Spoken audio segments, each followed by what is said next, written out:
Everyone. तो जैसे कि आप लोगों को पहले बताया जा चुका था कि इस चैनल पे आप लोगों को 12th के जो बच्चे हैं बिहार बोर्ड के, उनके लिए लिटरेचर, ग्रामर और जितने भी सिलेबस है वो सारे कंप्लीट करवाए जाएंगे। जैसे कि आप यहाँ पर देख सकते हैं, बिहार बोर्ड 12th परीक्षा 2025 के लिए ये लिटरेचर का जो पहला चैप्टर है, यानी रेनबो है आपका लिटरेचर, जो पहला चैप्टर है इंडियन सिविलाइजेशन एंड कल्चर।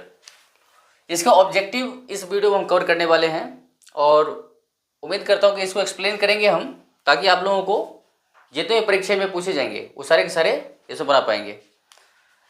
तो ये आपका पहला चैप्टर है रेनबो का, इंडियन सिविलाइजेशन एंड कल्चर। तो इसलिए जो आप लोगों को दिखाता हूँ, इसमें जो ऑब्जेक्टिव है आपका,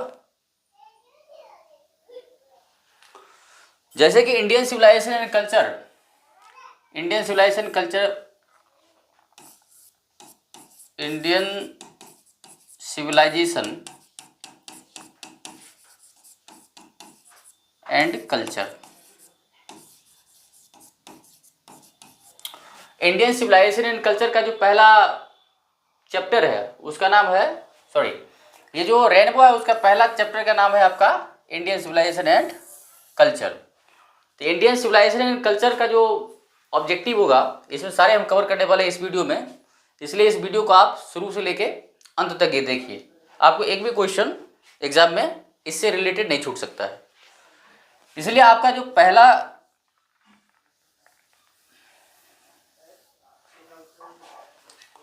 ये जो Mahatma Indian civilisation and culture जो लिखा हुआ है, यहां पर क्वेश्चन है, Mahatma Gandhi has written the lesson, यानी महात्मा गांधी ने कौन से लेसन को लिखा है। तो आप लोगों को बता दूं, महात्मा गांधी ने इंडियन सिविलाइजेशन एंड कल्चर को लिखा हुआ है। इसलिए आप लोग ध्यान दीजिएगा कि अगर 4 ऑप्शन हो तो ये जो इंडियन सिविलाइजेशन एंड कल्चर है ये किसके द्वारा लिखे गए हैं, ये लिखा गया है महात्मा गांधी के द्वारा।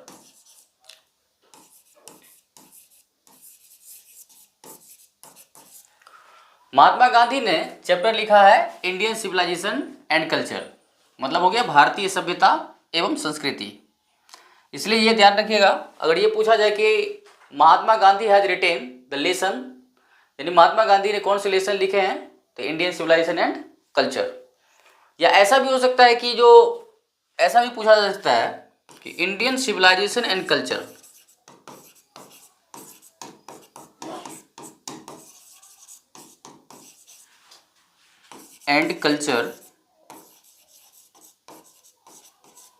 has been written by, और यहां पे अगर खाली स्थान दे दिया तो इसमें आप लोगों को महात्मा गांधी फाइंड करना होगा। जो ऑप्शन में होगा आपका वो महात्मा गांधी होगा, क्योंकि इंडियन सिविलाइजेशन और कल्चर ये महात्मा गांधी के द्वारा लिखा गया है। तो ये आपका रेनबो का जो पहला चैप्टर है इंडियन सिविलाइजेशन एंड कल्चर, उसका पहला ऑब्जेक्टिव ये था। और ध्यान रखिएगा, ये आपको ऑब्जेक्टिव के तौर पे पूछेगा तो इस तरीका भी पूछ सकता है और इस तरीके से भी पूछा जा सकता है। Indian civilisation and culture has been written by, तो इंडियन सिविलाइजेशन एंड कल्चर किसके द्वारा लिखे गए हैं, महात्मा गांधी के द्वारा लिखा गया है। तो ये आपका पहला ऑब्जेक्टिव था। चलिए दूसरा ऑब्जेक्टिव बताते हैं। दूसरा ऑब्जेक्टिव है इसका, the mind is a restless dot dot दे रखा है, the more it gets the more it wants. इसका मतलब यह हुआ कि जो इंडियन सिविलाइजेशन एंड कल्चर है उसमें एक लाइन दिया हुआ है, महात्मा गांधी ने बताया था कि मन एक बेचैन क्या है जिसको जितना मिलता है उतना ही चाहता है। इसमें और बताया है कि फिर भी इसको संतुष्टि नहीं मिलती है। तो महात्मा गांधी के अनुसार मन क्या है, तो महात्मा गांधी के अनुसार मन एक बेचैन, इसका मतलब बेचैन होता है,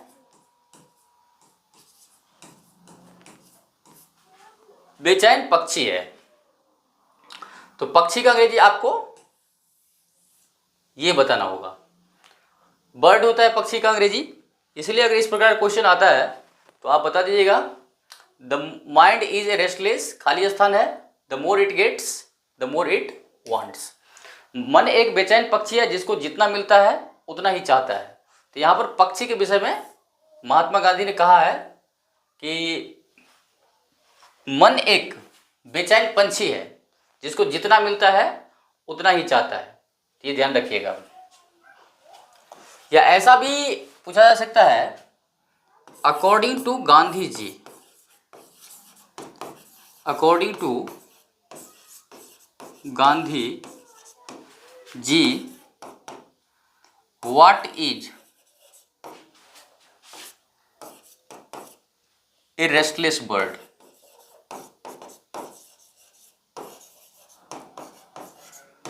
अगर इस प्रकार के क्वेश्चन आएंगे तो गांधी जी के अनुसार क्या चीज है जो बेचैन पक्षी है? तो गांधी जी के अनुसार मन, माइंड जिसको कहते हैं हम अंग्रेजी में, मन जो है ये आपका बेचैन पक्षी है गांधी जी के अनुसार। अगर इस प्रकार का क्वेश्चन आता है तो आप इसका आंसर माइंड दीजिएगा। मन एक बेचैन पंछी है गांधी जी के अनुसार। चलिए अगला क्वेश्चन ऑब्जेक्टिव के तौर पर बताते हैं। अगला है my experiments with truth was written bye. ये माई एक्सपेरिमेंट विद ट्रूथ ये ऑटोबायोग्राफी है, यह है ऑटोबायोग्राफी।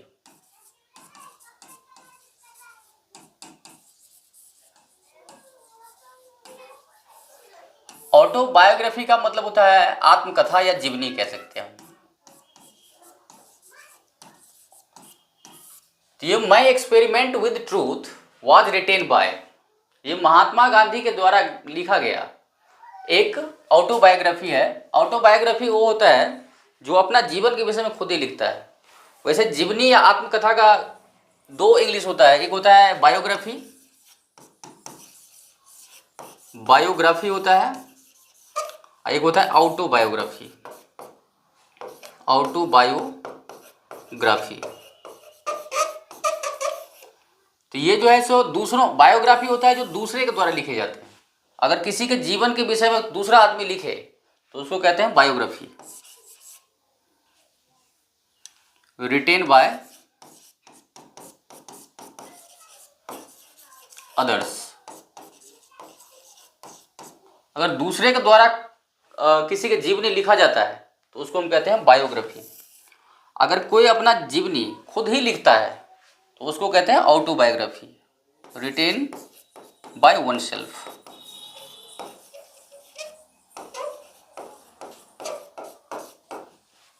तो ये है आपका ऑटोबायोग्राफी जो महात्मा गांधी ने अपने जीवन के विषय में खुद ही जो लिखा था। उस जीवनी का नाम था माई एक्सपेरिमेंट्स विद ट्रूथ। तो ये याद रखिएगा, ये आपका महात्मा गांधी के जीवनी है। ये तो आप लोगों को स्पष्ट समझ आ गया होगा कि जो my experiment with truth was written by Mahatma Gandhi. यहां पर मैंने महात्मा, यहां पर गांधी लिख सकते हैं आप, महात्मा गांधी। तो my experiment with truth was written by Mahatma Gandhi, ये इन्हीं का जीवनी है। चलिए अगला ऑब्जेक्टिव देखते हैं। अगला ऑब्जेक्टिव है, यह है फारोज वर रूलर्स वर ऑफ, यहाँ पर होगा ऑफ, वर नहीं होगा, यहाँ पर ऑफ होगा। फारोज वर रूलर्स ऑफ एंशियंट, यानी फारोज जो थे क्या थे, प्राचीन काल के कहाँ के शासक थे। तो ये जो है आप लोगों को ध्यान रखना पड़ेगा। Pharaohs were rulers of ancient Egypt, Egypt का थे, मिस्र का, जिसको मिस्र कहते हैं हम। ये फारोज जो थे इसका मतलब ये होता है प्राचीन मिस्र के शासक। ये फारोज कहाँ के शासक थे प्राचीन काल में? तो मिस्र के थे, इजिप्ट, ध्यान रखिएगा आप लोग। चलिए अगला क्वेश्चन दिखाते हैं। अगला क्वेश्चन है, डॉट डॉट दे रखा है, was a spiritual leader than a politician, यानी कौन से नेता थे जो पॉलिटिशियन से ज्यादा बड़े एक आध्यात्मिक नेता थे, यानी धर्म में ज्यादा विश्वास करते थे। मतलब धार्मिक सबसे, मतलब ऐसा कौन सा नेता था जो धार्मिक ज्यादा थे, राजनीतिज्ञ से बड़ा, राजनीतिज्ञ से भी बड़ा। यहां पर हम मोर लिख सकते हैं, वाज मोर ए सॉरी, यहाँ पे वाज मोर, यहाँ पे was more a spiritual leader than a politician, मतलब इसको हम ऐसे लिख सकते हैं, was more a spiritual, was more a spiritual leader than a politician.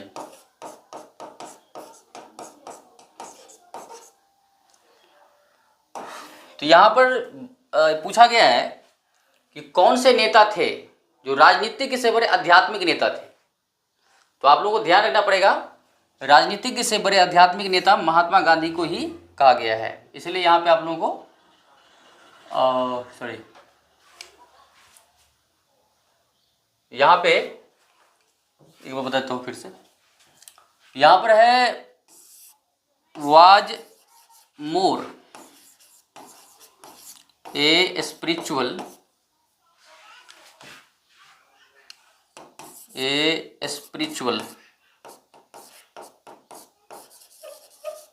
Leader than a politician.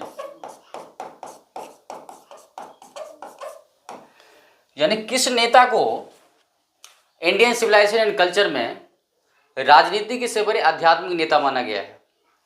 तो ये आप लोगों को ध्यान रखना पड़ेगा, महात्मा गांधी को माना गया है। तो यहाँ पे आपका महात्मा गांधी हो जाएगा। यहाँ पर was more a spiritual leader than a politician, यानी कौन से नेता थे जो राजनीतिक से बड़े आध्यात्मिक थे। तो ये आध्यात्मिक नेता यहाँ पर आपका हो जाएगा महात्मा गांधी। चलिए अगला ऑब्जेक्टिव देखते हैं।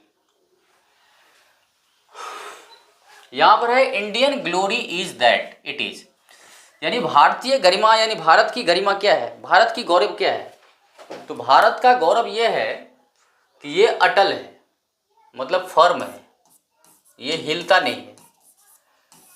तो फर्म को हम कह सकते हैं इमूवेबल, जो हिल नहीं सकता है, जिसको कोई हिला नहीं सकता है। इसलिए ध्यान रखिएगा कि Indian glory is that it is, यानी भारत की गौरव क्या है, भारत की गरिमा यह है कि भारत को कोई हिला नहीं सकता है, इमूवेबल मतलब कोई भी हिला नहीं सकता है। इसलिए आप लोगों को ध्यान रखना है, इसमें ऑब्जेक्टिव ये आप लोगों को बताना होगा, इमूवेबल। अगला ऑब्जेक्टिव देखते हैं।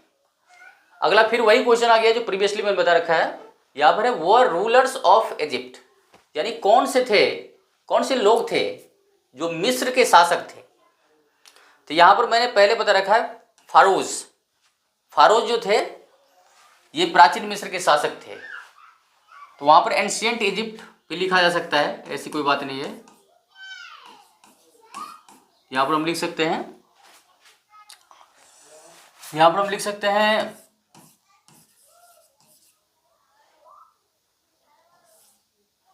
फारोज जो थे,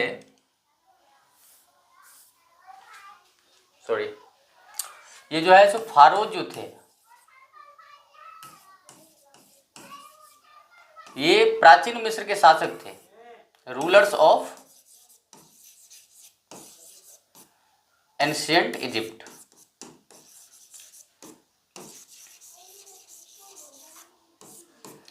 प्राचीन मिस्र के शासक कौन थे, या फिर मिस्र भी कह सकते हैं। यहाँ पर रूलर्स ऑफ इजिप्ट मतलब कौन से लोग थे जो मिस्र के शासक थे, तो ये होगा फारोज। चलिए अगला ऑब्जेक्टिव देखते हैं। अगला है civilisation is the state of development of. यहाँ पर वैसे यहाँ पर ए नहीं होना चाहिए, क्योंकि ए से एक ही इंडिविजुअल का बोध होता है। तो यहाँ पर है सिविलाइजेशन एक ऐसी स्थिति है, ऐसे स्टेट है जहाँ पे किसका विकास होता है सिविलाइजेशन में। तो यहाँ पर जो फर्स्ट चैप्टर है आपका इंडियन सिविलाइजेशन एंड कल्चर, उसमें बताया गया है कि सिविलाइजेशन में मनुष्य का विकास होता है, लोगों का विकास होता है। तो लोग का अंग्रेजी होता है पीपल। तो ये आप लोगों को ध्यान रखना होगा कि civilization is the state of development of, a नहीं होगा, वहाँ पे डॉट दिया रहेगा और यहाँ पे आप लोगों को आंसर में करना है पीपल। अगला ऑब्जेक्टिव देखते हैं।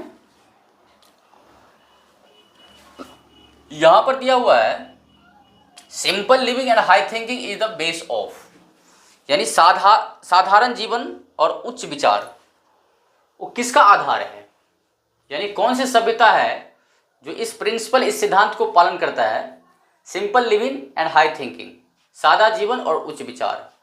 तो ये महात्मा गांधी ने कहा था एक समय, महात्मा गांधी का स्टेटमेंट है, Mahatma Gandhi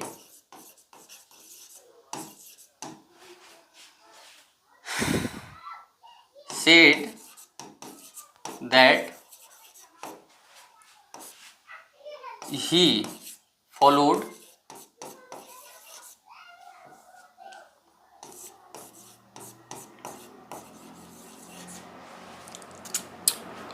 his own principle,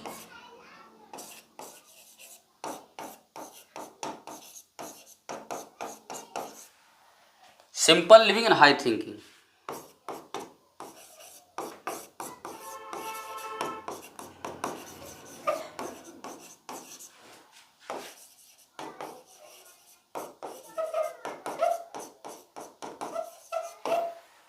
यहां पर Mahatma Gandhi said that he followed his own principle, simple living and high thinking. Mahatma Gandhi ने एक बार कहा था कि मैं अपना ही सिद्धांत का पालन करता हूँ, साधारण जीवन यानी सादा जीवन, उच्च विचार यानी विचार उच्च होना चाहिए और जीवन सादा होना चाहिए। तो इसलिए ये जो है सादा जीवन उच्च विचार, इसका मतलब हुआ simple living and high thinking is the base of, यानी सादा जीवन उच्च विचार ये कौन सी सभ्यता पर आधारित है। तो यहाँ पर देखा है American civilisation, Indian civilisation, European civilisation और नन ऑफ दीज। तो आप लोगों को ध्यान रखना पड़ेगा, सादा जीवन और उच्च विचार ये इंडियन सिविलाइजेशन का बेस है, ये ध्यान रखिएगा आप लोग। अगला ऑब्जेक्टिव आपका है गिबॉन इज एसोसिएटेड विद, यानी गिबॉन का संबंध किससे है। गिबॉन एक बंदर के प्रजाति होते हैं, इसलिए ध्यान रखिएगा gibbon is associated with, sorry, तो गिबॉन कहाँ से संबंध रखता है, तो ये ध्यान रखना पड़ेगा, ये इटली से संबंध रखता है गिबॉन, ये बंदर की प्रजाति है। तो गिबॉन का संबंध कहाँ से है, इटली से है। तो ये चलिए बहुत आसान ऑब्जेक्टिव है। उसके बाद है European civilisation will mean dot dot dot for India, मतलब यूरोप की सभ्यता जो है वो भारत के लिए क्या सिद्ध हो सकता है, भारत के लिए क्या मतलब है, अगर भारत इसका नकल करता है तो क्या होगा भारत का। तो महात्मा गांधी के अनुसार अगर भारत यूरोपियन सिविलाइजेशन को फॉलो करता है तो भारत की बर्बादी होगी। तो बर्बादी का अंग्रेजी होता है रुइन, वांट मतलब चाहना होता है, लिविंग मतलब जो जीवित हो, रियल मतलब वास्तव, और रुइन मतलब होता है बर्बाद। तो आपको ये रिस्पॉन्ड करना होगा रुइन। महात्मा गांधी के अनुसार अगर भारत यूरोपियन सिविलाइजेशन को फॉलो करेगा तो भारत की बर्बादी होगी, इसलिए अगर इस प्रकार क्वेश्चन आएगा तो आप लोगों को रुइन आंसर रिस्पॉन्ड करना होगा। चलिए अगला देखते हैं। अगला है the mind is a restless bird which always remains. Mahatma Gandhi के अनुसार मन एक बेचैन पक्षी है जो हमेशा कैसे रहता है, इसकी स्थिति क्या रहती है। तो महात्मा गांधी के अनुसार मन एक बेचैन पंछी है जो हमेशा असंतुष्ट ही रहता है, मन को कितना भी मिल जाए लेकिन फिर भी ये संतुष्ट नहीं हो सकता है, मिलने पर और ये ज़्यादा चाहता है, इसीलिए असंतुष्ट का अंग्रेजी होता है अनसेटिस्फाइड। तो ये ध्यान रखिएगा। अगला ऑब्जेक्टिव है to observe morality is to attain mastery over. नैतिकता को ऑब्जर्व करना, प्रेक्षण करना का मतलब क्या होता है, किस चीज़ पे महारत हासिल कर लेना। नैतिकता को ऑब्जर्व करना, देखना या फिर अवलोकन करने का मतलब क्या होता है, किस चीज़ पे महारत हासिल हो जाए। तो यहाँ पर महात्मा गांधी ने कहा था नैतिकता को ऑब्जर्व करना, इसको देखना, मतलब ये हुआ कि आपको मन और जो पैशन है, शौक है, उस पर नियंत्रण हो जाए, उस पर पूरा कंट्रोल हो जाना। यहाँ पर पैसिंग नहीं होगा, यहाँ पे पैशन होगा।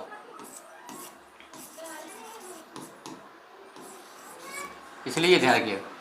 तो महात्मा गांधी के अनुसार नैतिकता प्राप्त करने का मतलब ये हुआ कि मन और पैशन जो शौक होता है उस पर पूरी तरह से नियंत्रण कर लेना। तो ये ध्यान रखिएगा आप लोग, अगर इस प्रकार क्वेश्चन आता है तो। चलिए ऑब्जेक्टिव अगला देखते हैं हम। अगला ऑब्जेक्टिव है the people of Europe learn their lessons from the writing of the man of. मतलब ये हो गया जो यूरोप के लोग हैं वो कहाँ के लोगों के राइटिंग से, लेखन से अपना पाठ सीखते हैं। तो ये चैप्टर जो पहला आपका रेनबो का है उसमें बताया गया है, जो महात्मा गांधी ने बताया था कि जो यूरोप के लोग हैं वो अपना जो लेसन है वो कहाँ के लोगों से सीखते हैं, किन लोगों के लेखन से सीखते हैं। तो ये सीखते हैं ग्रीस और रोम से। ध्यान रखिएगा, ग्रीस और रोम जो है इन दोनों देशों से मतलब ये अपना पाठ सीखते हैं, इन दोनों के लेखन से अपना पाठ सीखते हैं। तो ये ध्यान रखिएगा, अगर इस पर क्वेश्चन आता है the people of Europe learn their lessons from the writing of the man of, यानी यूरोप के लोग जो है अपना पाठ ग्रीस और रोम के लोगों के लेखन से सीखते हैं। तो ये ग्रीस और रोम याद रखिएगा। अगला देखते हैं, अगला है plain living and high thinking is the motto of, यानी साधारण जीवन और उच्च विचार किसका मोटो, किसका लक्ष्य है। तो ये जो पहला चैप्टर है उसमें बताया गया है ये जो साधारण जीवन और उच्च विचार है, ये जो मोटो होता है ये होता है वेस्टर्न फिलोसफर का। मतलब जो वेस्टर्न फिलोसफर है यानी पश्चिमी दार्शनिक, पश्चिमी देश के जो दार्शनिक है उसके ये प्रिंसिपल है। तो ये ध्यान रखिएगा, plain living and high thinking is the motto of western philosopher. ये आपका रिस्पॉन्स हो जाएगा। अगला है sacrifice is the sole aim of our, त्याग जो है उसका किसके लिए सबसे बड़ा लक्ष्य होता है, यानी कौन से हमारे लोग हैं जो त्याग करते हैं, उसका लक्ष्य होता है त्याग करना। तो हमारे जो महात्मा गांधी ने कहा था कि जो हमारे देश के जो ऋषि है, ऋषि मुनि, वो जो है मतलब उनका मुख्य लक्ष्य होता है कि त्याग करना, इसलिए यहाँ पे आपको ऋषि याद रखना पड़ेगा। चलिए अगला ऑब्जेक्टिव देखते हैं हम, civilisation points out to man, यानी सभ्यता मनुष्य को क्या बताता है। यहाँ पर बताया गया है कि महात्मा गांधी ने बताया था कि सभ्यता मनुष्य को किसकी ओर ले जाता है, क्या सिखाता है। तो यहाँ पर जो है सभ्यता हमें सिखाता है कि जीने की तरीका, the way of living.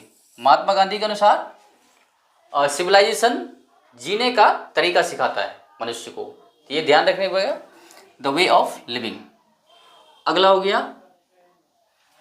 He wrote different articles for, यानी महात्मा गांधी ने अलग अलग आर्टिकल्स लिखे, किसके लिए लिखते थे, यानी कौन से न्यूज़पेपर थे जिसके लिए वो लिखते थे, न्यूज़पेपर या फिर मैगजीन कह सकते हैं आप।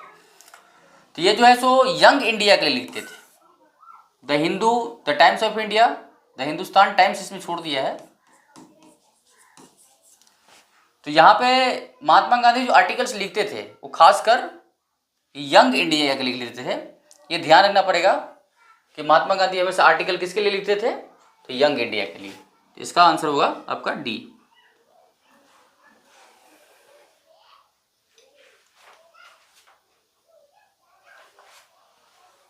अगला क्वेश्चन है आपका the invention of proved a milestone in our development. Mahatma Gandhi के अनुसार कौन सी चीज थी जो हमारे विकास के मील के पत्थर सिद्ध हुआ, मतलब बहुत ज़्यादा मायने रखता था, किस चीज़ का विकास हुआ जो बहुत ज़्यादा महत्व रखता था। तो इसमें ध्यान रखना पड़ेगा आपको, एग्रीकल्चर यानी कृषि, खेती बाड़ी का विकास हुआ जो हमारे विकास के लिए मील का पत्थर सिद्ध हुआ। तो आपका आंसर ध्यान रखिएगा, the invention of dot dot है proved a milestone in our development, मतलब जो हमारे विकास में सबसे ज़्यादा जो महत्व रखता था महात्मा गांधी के अनुसार वो था एग्रीकल्चर, कृषि यानी फार्मिंग भी कह सकते हैं इसको।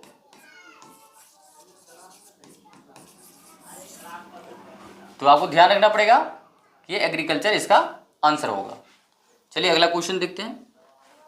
अगला क्वेश्चन है is dead against blind imitation of western civilisation, यानी कौन से व्यक्ति जो है वो पश्चिमी सभ्यता के जो नकल करने के लिए वो नहीं चाहते, उसके खिलाफ है। यानी मतलब हुआ ये कि पश्चिमी सभ्यता की नकल करना कौन नहीं चाहता है। जो इंडियन सिविलाइजेशन कल्चर दिया हुआ है जो महात्मा गांधी के द्वारा लिखा गया है, तो इसमें बताया गया है कि महात्मा गांधी जो वेस्टर्न सिविलाइजेशन है उसको नकल करना नहीं चाहते हैं और अलाउ भी करते हैं दूसरे लोगों को, जो सिटीजन है, देश के लोग हैं, उनको मना करते हैं कि वेस्टर्न सिविलाइजेशन को इमिटेट नहीं करने के लिए, नकल नहीं करने के लिए। तो इसलिए आपको डायरेक्टली यहाँ पे गांधी जी आंसर करना होगा। अगला है, यहाँ पर एक डॉट होगा, वर सेटिस्फाइड विद स्मॉल विलेजेस, यानी कौन से लोग थे जो छोटे गांवों से संतुष्ट हुआ करते थे।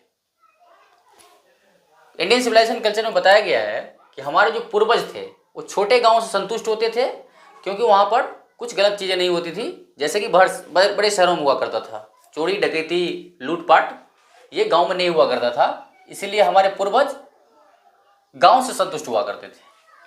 इसलिए आपका आवर एंसेस्टर्स हुआ, जिसका मतलब होता है हमारे पूर्वज। अगला होगा, the people of Europe are inspired by Romans, dot दिया रखा है, और रोमन्स राइटर्स। मतलब जो यूरोप के लोग हैं वो कहाँ के लोगों से प्रेरणा लेते थे, मतलब प्रेरित होते थे।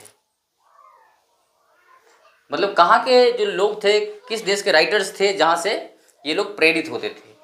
तो ये यहाँ पर ध्यान रखिएगा कि ग्रीक होगा, यूनान जो होता है, जिसको हम यूनान कह सकते हैं, यूनानी राइटर जो हुआ करते थे, यानी ग्रीस का जो एडजेक्टिव होता है वो ग्रीस जो है, जिसका मतलब यूनान होता है,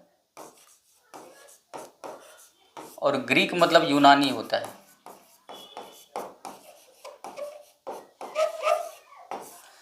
तो मतलब ये हो गया कि जो यूरोप के लोग होते थे वो यूनान और रोम के जो राइटर्स होते थे उनसे प्रेरित होते थे।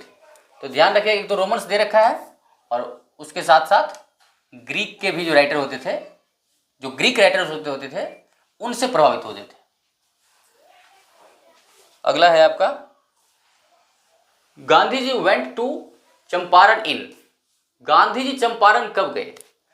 तो ये आपको 1970 याद रखना पड़ेगा, 1917। गांधी जी 1917 में चंपारण गए थे। अगला क्वेश्चन है,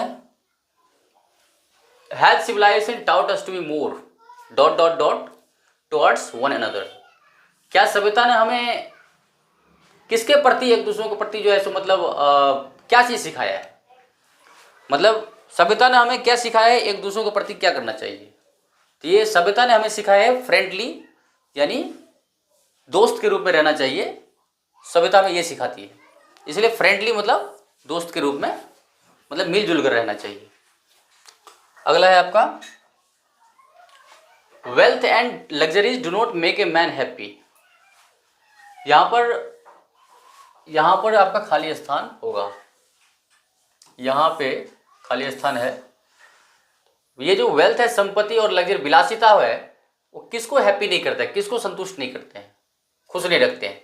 तो महात्मा गांधी के अनुसार वेल्थ जो संपत्ति है या फिर विलासिता है वो मनुष्य को खुश नहीं रखता है। तो इसलिए यहाँ पर जो मैन होगा इसका आंसर, ध्यान रखना है, यहाँ पर खाली स्थान है, डॉट है, इसलिए यहाँ पर मैन होगा। अगला ऑब्जेक्टिव होगा आपका, आवर एंसेस्टर्स एंजॉयड, खाली स्थान दे रखा है, रूल, यानी हमारे पूर्वजों ने किस चीज़ का आनंद लिया। तो ये लिया था ट्रू होम रूल का। तो यहाँ पर हम ट्रू होम, यहाँ पर होम दे रखा है लेकिन हम यहाँ पर ट्रू होम लिख सकते हैं, ट्रू होम रूल का आनंद लिया था। तो ध्यान रखिएगा कि हमारे रूल जब आएगा तो यहाँ पर ट्रू होम होगा, ट्रू होम, यहाँ पर हम ट्रू लिख सकते हैं। अगला ऑब्जेक्टिव है, इंडियन सिविलाइजेशन इज, यानी भारतीय सभ्यता किस चीज पर आधारित है। तो ऐसा तो नहीं है गॉडलेस है, भगवान में विश्वास है, ईश्वरहीन नहीं है। तो महात्मा गांधी के अनुसार हमारे जो भारत की सभ्यता है वो भगवान की आस्था में पे आधारित है, ये भगवान की आस्था पे आधारित है, based on belief in God. मतलब भारतीय सभ्यता ही एक ऐसा सभ्यता है महात्मा गांधी के अनुसार जो भगवान की आस्था पे आधारित है। इसलिए ध्यान रखिएगा, Indian civilisation is based on belief in God. तो ये आपका बी आंसर होगा। अगला होगा, the tendency of Indian civilisation is to elevate, यानी भारतीय सभ्यता की जो प्रवृत्ति है वो किसको आगे ले जाना, किसको बढ़ाना होता है। तो ये भारतीय सभ्यता की जो टेंडेंसी है, इसकी जो प्रवृत्ति है, इसको मोरल मीनिंग, नैतिकता को बढ़ावा देना होता है। ये ध्यान रखिएगा कि मोरल बीइंग, बस ज़्यादा मेहनत करने की जरूरत नहीं है, बस इतना याद रखना है आपको। The tendency of Indian civilisation is to elevate moral being. यहाँ मोरल बीइंग को बढ़ावा देता है, मतलब नैतिकता को बहुत ज़्यादा प्रायोरिटाइज करता है भारतीय सभ्यता। चलिए अगला देखते हैं। अगला है हैप्पीनेस इज लार्जली ए, यानी महात्मा गांधी के अनुसार खुशी मुख्य रूप से क्या है। तो महात्मा गांधी के अनुसार जो खुशी होती है वो मुख्य रूप से एक मानसिक स्थिति होती है, जिसको इंग्लिश में हम कहते हैं मेंटल कंडीशन। तो बस इसको आपको ध्यान रखना पड़ेगा, happiness is largely A mental condition, मतलब खुशी जो होती है मुख्य रूप से एक मानसिक स्थिति होती है। महात्मा गांधी वॉज मोर ए, ये मैं पहले बता रखा हूं। महात्मा गांधी मतलब किस चीज से मतलब अपने आप को कंपैरिजन करते थे, मतलब कौन से चीज से ज्यादा थे, मतलब किस चीज में ज्यादा इंटरेस्टेड थे वो, तो वो स्पिरिचुअलिज्म में ज्यादा इंटरेस्टेड थे, इसलिए उसको स्पिरिचुअल लीडर के नाम से जाने जाते हैं। वो ज्यादातर स्पिरिचुअल लीडर थे, कुछ भी थे लेकिन उससे ज्यादा स्पिरिचुअल लीडर थे, ये ध्यान रखिएगा। In ancient day the common people enjoyed, यानी प्राचीन काल में जो कॉमन आम लोग होते थे किस चीज का आनंद लेते थे। ये उसी बेस पे क्वेश्चन है जो 2-3 पॉइंट पहले मैंने बता रखा है। तो इसमें ट्रू होम रूल कर लेते थे, मतलब गांव में रह करके जो होम रूल होता है, मतलब घर पे अपना घर पे रह करके जो उसका आनंद लेते थे। इसलिए ध्यान रखिएगा, प्राचीन काल में जो आम लोग होते थे वो घर पे रह के अपना जो धंधा पेशा हुआ करता था उस पर आनंद लेते थे। तो ये ट्रू होम रूल होगा इसका आंसर सी। अगला है Indian civilisation and culture has been written by, ये तो मैं पहले बता रखा हूं कि इंडियन सिविलाइजेशन एंड कल्चर किसके द्वारा लिखा गया है। तो ये तो पहले से ही आपको पता है, ये महात्मा गांधी के द्वारा लिखा गया है, बी।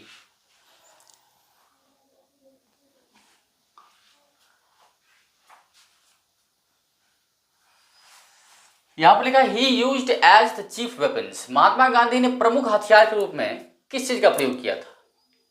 तो चैप्टर में जो लिखा गया है महात्मा गांधी के अनुसार, उसने सच्चाई और अहिंसा का प्रयोग प्रमुख हथियार के रूप में किए थे। तो सच्चाई और अहिंसा का अंग्रेजी होगा आपका ट्रूथ एंड नॉन वायलेंस, ये बस इतना याद रखना होगा। महात्मा गांधी ने प्रमुख हथियार के रूप में सच्चाई और अहिंसा का प्रयोग किए थे, सच्चाई और अहिंसा।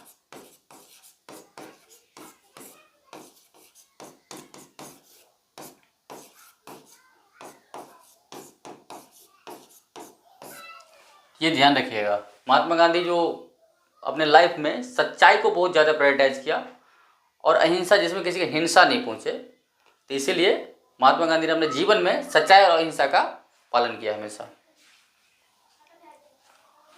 Our ancestors dissuaded us from, हमारे पूर्वजों ने हमें किस चीज़ की ओर मतलब जाने से मना किया, किस चीज़ में इंटरेस्ट लेने से मना किया।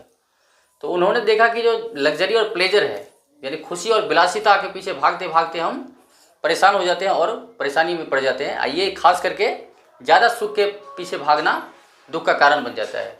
इसलिए महात्मा गांधी हमारे पूर्वज जो थे उन्होंने हमें लग्जरीज एंड प्लेजर यानी विलासिता और आनंद के पीछे भागने से मना किया, इसलिए ध्यान रखेंगे इसको, बी होगा इसका आंसर। अगला है modern civilisation is the worship of, आधुनिक सभ्यता किसकी पूजा है, यानी आधुनिक समय में किस चीज़ की पूजा की जाती है। तो आधुनिक समय में मटेरियल की पूजा की जाती है, जो भी मटेरियल है, जो आपका आर्टिफिशियल चीज़ें हैं उसको ज़्यादा प्रायोरिटाइज किया जाता है, मतलब जो डेवलप किया है रिसेंटली उसको ज़्यादा प्रायोरिटाइज किया जाता है। इसलिए वस्तुओं की पूजा कह सकते हैं जो मनुष्य बना रहे हैं, इसका होगा ए मटेरियल।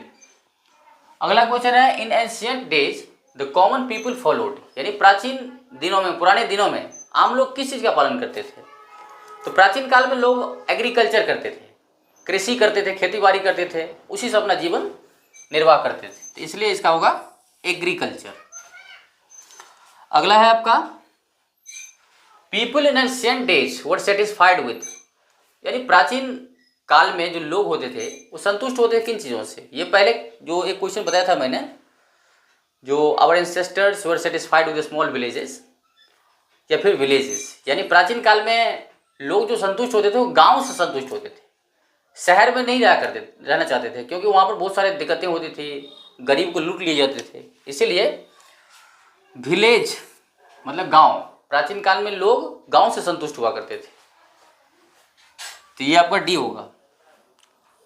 अगला है our forefathers saw that kings and their swords were inferior to, यानी हमारे पूर्वजों ने देखा कि राजा और उनके जो तलवार होते थे किसके तलवार से न्यूनतर होते थे, मतलब घटिया हुआ करता था, मतलब कम वैल्यू का हुआ करता था। तो इस चैप्टर में बताया गया है इंडियन सिविलाइजेशन कल्चर में, ये जो था आपका महात्मा गांधी के अनुसार जो हमारे पूर्वज थे उन्होंने देखा कि राजा और उनके तलवार नीति शास्त्र के तलवार से कमजोर होते थे, कम वैल्यू का हुआ करता था। इसलिए नीति शास्त्र की तलवार का अंग्रेजी हो जाएगा द स्वॉर्ड्स ऑफ एथिक्स। तो ये आपका ए आंसर रिस्पॉन्ड करना होगा। तो चलिए आज मैंने इसमें जितने भी क्वेश्चन था ऑब्जेक्टिव के तौर पे, अगर आप इसको अच्छी तरह से कंप्लीट कर लेते हैं तो इससे संबंधित क्वेश्चन आप एक भी मिस नहीं कर सकते एग्जाम में। इसीलिए if you have watched the video properly and if you find it really productive, please keep watching the channel and subscribe so that the students who are preparing for the examinations can also do well in the examinations. So make sure to hit the bell, hit the subscribe button and share with your friends.